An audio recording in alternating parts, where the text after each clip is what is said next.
예, 후보 배우자의 초유의 사과. 어쩌다 하게 된 건지 또 앞으로 어떤 영향을 미칠지 궁금한 점이 한두 가지가 아니죠. 정치팀 최승기 기자와 또 김준일 뉴스톱 대표와 함께 이야기 나눠보겠습니다. 예, 두 분 어서 오십시오. 어서 오십시오. 예, 먼저 김준일 대표님 오늘 입장문 어떻게 좀 보셨습니까? 일단 그 김건희 씨의 어떤 외모 변화, 저는 그런 것도 좀 눈에 띄더라고요. 네, 단발로 자른 부분이요. 예, 그리고 이제 복장도 이제 다 검은색으로 뭐 올블랙이라고 하죠, 보통. 그런 것들이 이제 사과를 좀 하는 모습, 그리고 뭐 단발로 자른 거는 좀 커리어 우먼 뭐 그런 느낌을 좀 더 주기 위해서 이제 대표이기 때문에 그렇게 준 것으로 보여요. 그래서 오늘 눈에 띈 조선일보가 바로 기사를 냈는데 제목이 애교머리 없애고 단정한 단발로 이렇게 썼더라고요. 그런 것도 이제 뭐 사람들의 어떤 관심이 있었겠죠. 또 하나는 이제 형식에 있어서는 사실과 사과의 분리가 좀 눈에 띄었습니다. 그러니까 배우자 김건희 씨는 사과만 했죠. 그리고 사실관계 여부는 선대위에서 별도로 배포한 자료로 이제 나온 거잖아요. 그게 그러니까 이 사실관계를 여기에서 질의응답을 받고 이러다 보면은 또 어떤 말실수라든지 사실관계가 또 틀린 게 아니냐, 추가 질의응답으로 인해서 이런 사과의 어떤 그런 것들이 퇴색될 가능성을 좀 우려를 해가지고 완전히 분리를 했다라는 건데, 사실 예전에 김건희 씨가 문제가 됐던 게 사실관계를 떠나 사과드리겠다 이런 말을 했었잖아요. 그럼 요 형식도 그런 부분에 있어서 완벽하게 그러면 어떤 기존의 우려를 부식했느냐라고 봤을 때 보시는 분에 따라서는 좀 미흡했다 이렇게 평가할 부분이 있는 거죠. 예, 그 입장문 내용은 좀 어떻게 보셨어요? 당장 뭐 민주당에서는 너무 감정에 호소한 거 아니냐 이런 비판이 나오고 있는데. 예, 뭐 감성에 호소한 게 맞죠. 그거를 이제 어떻게 보시는 분이 그거는 아마 뭐 받아들이시는 분들이 판단하실 문제인데, 일단 남편 윤석열을 어떻게 만났는지, 어떤 사람이었는지, 어떻게 뭐 따뜻한 사람이었는지 이런 것부터 쭉 앞에 얘기했어요. 보통은 이런 거 있으면은 사과부터 합니다, 사실은. 근데 그런 것들이 어떻게 보면은 뭐 일부 네티즌들은 남편한테 사과하는 거냐 지금 이게 뭐 이렇게 비판하시는 분들도 있더라고요. 그 정도로 그 분량이 거의 절반 이상을 그 윤석열 배우자에 대해서 설명을 했다라는 거예요. 그런 부분들이 어떻게 보면은 굉장히 뭐 불화설이라든지 뭐 딱 그런 것들을 좀 불식시키고 굉장히 인간적으로 좋은 사람이란 거를 또 이렇게 부각시키기 위함이지만은 사과가 제대로 된 것이냐 이렇게 좀 미심쩍은 눈으로 보시는 분들도 있을 거라고 보입니다. 예, 알겠습니다. 근데 이 입장문 자체를 김건희 씨 본인이 쓴 거라고 했다면서요? 예, 선대위 측에 따르면 본인이 직접 썼고 발표 전에 윤 후보가 미리 내용도 읽어봤다고 합니다. 기자회견 직전까지도 김건희 씨 본인이 한자 한자 내용도 확인을 했다고 하고요. 선대위는 이 내용에 큰 관여는 하지 않았다고 합니다. 근데 왜 하필 오늘 이런 갑작스러운 사과가 이루어진 건가요? 네, 우선 해를 넘기지 않겠다는 판단이 깔려 있는 것 같습니다. 윤석열 후보의 지지율에 악영향을 줄 수 있는 사안을 굳이 내년까지 끌고 가지 않겠다, 뭐 이런 판단입니다. 앞서 윤 후보 본인이 직접 사과를 한 차례 하기도 했는데, 그럼에도 여론이 돌아서지 않고 반성 없는 사과다, 이런 여당의 비판이 이어지자 결국 본인이 나선 것으로 보입니다.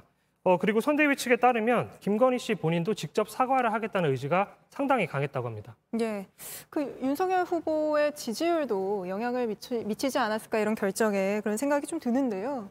일단 뭐 지금 뭐 좀 이보다 안 좋을 수는 없다. 뭐 그 정도로 지금 상황이 안 좋아요. 지금 최근에 나온 여론조사들 보면은 오차 범위 밖으로 지는 여론조사까지 지금 나오고 있습니다. 그러다 보니까 지금 선대위에 비상이 걸렸어요. 근데 지금 이게 지금 보면은 윤석열 후보의 지지율에 악영향을 미쳤던 게 크게 보면 한 4가지 정도 됩니다. 그러니까 김건희 씨의 허위 이력과 장모의 이제 뭐 실형 선고도 있었고요. 또 하나는 이제 그 본인의 어떤 실언들, 뭐 민주당에서 망언이라고 얘기하는 이런 것들이 연이어진 거, 그리고 선대위 잡음, 그리고 정책적 어떤 준비의 부족함, 이런 것들이 지금 다 겹쳐 있거든요. 근데 이제 실타래를 하나씩 풀어야 되잖아요. 근데 일단은 먼저 사과부터 하는 게 맞다라고 지금 본 것 같아요. 그러다 보니까 갑작스럽게 이게 지금 준비가 됐다고 하거든요.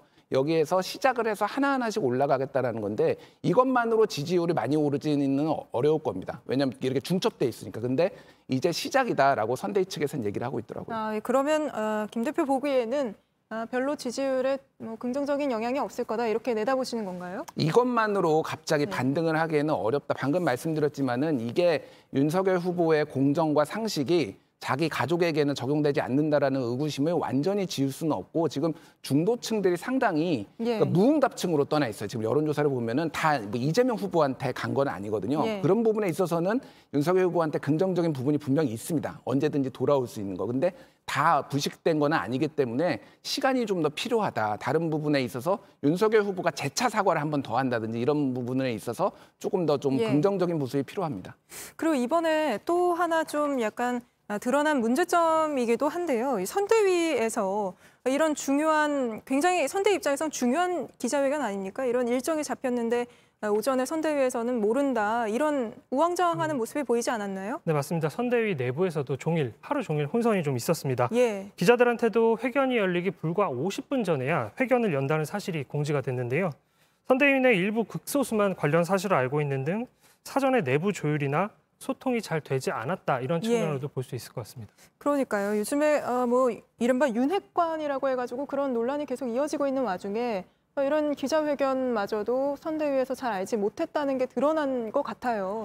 근데 이거는 어떻게 보면은 선대위가 그때 이제 김종인 비대위원장 아니 김종인 예. 총괄위원장이 얘기를 했던 기동 헬기를 띄운 거의 첫 작품일 수도 있어요. 예. 그러니까 지금 이게 선대위가 좀 중구난방이다 보니까 소수의 핵심 그룹들이 정확하게 아젠다를 공유를 하고 이거를 좀 전격적으로 진행을 했다 이렇게 볼 수도 있거든요.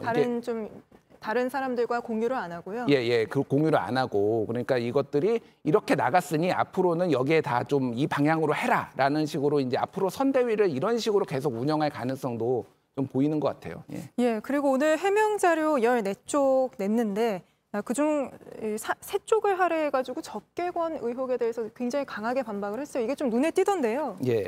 그러니까 사실 이거는 유흥접객원 그 뭐 소위 말하는 줄리 의혹에 대해서 해명을 하는 자리는 아니었잖아요. 근데 그 해명 자료에 들어갔다라는 거는 이 부분을 정리를 하고 가겠다라는 게 하나가 있고 또 하나는 이제 그 열린공감 TV에서 그 안모 씨가 나와서 이거를 얘기를 했잖아요. 그게 이제 25년 전 일이거든요. 그거에 대해서 뭐 기억이 불확실한 내용이 많다라고 지적을 하고 또 하나는 그 안모 씨가 그 이재명 후보에 대해서도 44년 전에 만난 뭐 그런 것들에서 증언을 한 게 있어요. 그 내용을 팩트 체크를 다 했습니다. 그래서 이재명 후보의 자서전과 안모 씨가 얘기한 게 다 틀렸다. 이거는 뭐냐면은 이 안모 씨의 증언이 일관되게 부정확하다. 그러니까 44년 전 것도 틀렸고 25년 전 것도 틀렸을 가능성이 높다라는 거를 좀 부각하기 위해서 그래서 뭐 그 책임을 민주당에서 이거를 확인해 봐라라고 좀 공을 좀 돌리는 그런 모습도 있었습니다. 이재명 후보가 직접 뭐 입장을 밝혀봐라 뭐 이런 취지로 냈더라고요. 예. 예, 알겠습니다. 그리고 최승기 기자, 오늘 여기 국민의힘 입장 당 내에서는 좀 어떤 반응들이 나옵니까? 뭐 긍정적인 이야기가 이준석 대표 입에서 나오는 것 같던데요. 예, 말씀하신 대로 이준석 대표가 기자회견이 끝난 직후에 자신 소셜미디어에 긍정적인 평가를 남겼고요. 기자회견 직후에는 선대위 내부에서도 오히려 나와서 얘기를 한 것에 대해서 나쁘지 않은 평가들을 하고 있습니다. 예, 조금 전에 김준일 대표는 오늘의 사과가 그렇게 지지율에 영향을 크게 미치진 않을 것 같다라는 평가를 내놨는데 혹시 선대위에서는 좀 어떻게 기대를 하고 있습니까? 선대위 내부에서는 아무래도 아까 말씀드린 대로 해를 넘기기 전에 이 이슈를 털고 갔으면 좋겠다라는 생각을 하고 있는데요. 근데 그 부분은 앞으로 이제 김건희 씨가 공개 활동을 할 건지 안 할 건지 이 부분과도 좀 연결이 돼 있습니다.